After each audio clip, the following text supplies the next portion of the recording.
So Speech Pathology Week is about raising awareness, not just about speech pathology as a profession, but also people who live with communication disabilities in Australia.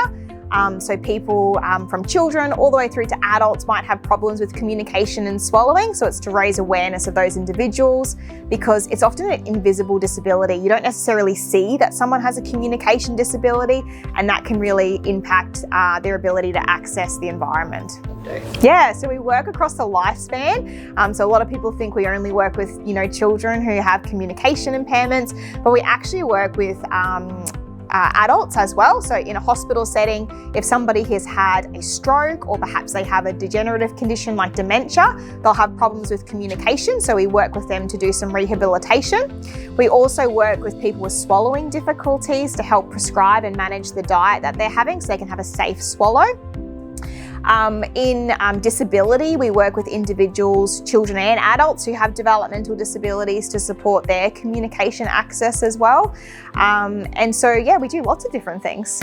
So we have a wonderful speech pathology course at CQU. So it's a 4-year course that students can study 4 years full-time, or we do have some part-time options available as well.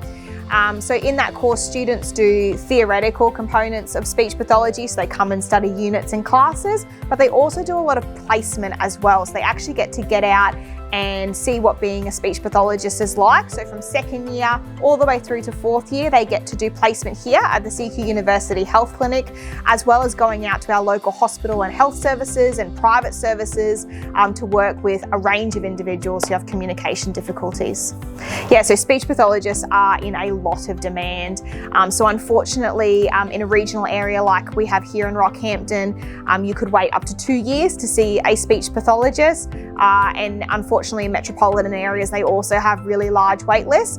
But that's great for students who are studying speech pathology, because it means there are so many jobs. So when our students graduate, they have lots of opportunity to work either regionally or rurally, or they can also get a job in a metropolitan area quite easily. So I'm a mature age student, and I came to CQU for my first degree, which was a communications degree, and I've been working in that field for some years. And I was just looking for a bit of a different challenge, and I wanted to work more one-on-one with people. And so I thought speech pathology, I had a bit of a look into it, and it seemed to be something that suited me.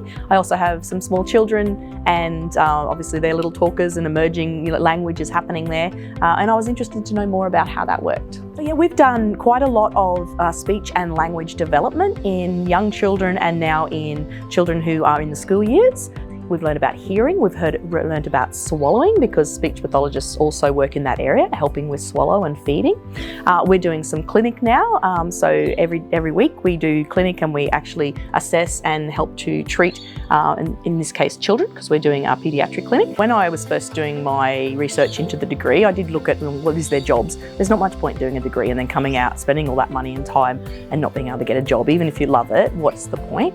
And yes, speech pathology, just like most of our allied health areas, really big need for them in both rural and regional areas, but metro areas as well, and all around Australia.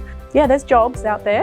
Our 4th years are walking into jobs out of their degrees, so something to think about when you're looking at what you're going to do.